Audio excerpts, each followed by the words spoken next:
Drones took off at CES. The biggest names in the industry were on hand to showcase the latest and greatest in consumer aviation tech. Here are 5 of the brands that really caught our eye. DJI's full catalog was on display at CES, including the latest editions of the Mavic, Spark, and Phantom 4 Pro. Not to be outdone, Unique brought 3 new drones of their own, including Firebird, a fixed-wing FPV flyer, and the upgraded Typhoon H+. PowerVision's innovative Power Egg drone drew big crowds thanks to its ingenious design, futuristic look, and impressive performance. Autel Robotics showed off one of the most impressive drones at CES, the Evo, an ultra-portable flyer packed with intelligent sensors, 4K camera, a 30-minute flight time, and 4-mile control range.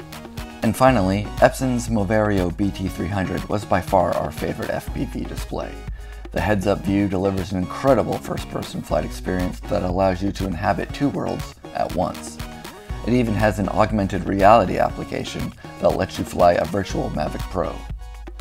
Well, that's it for our drone coverage. Be sure to check out other highlights from CES on our YouTube page.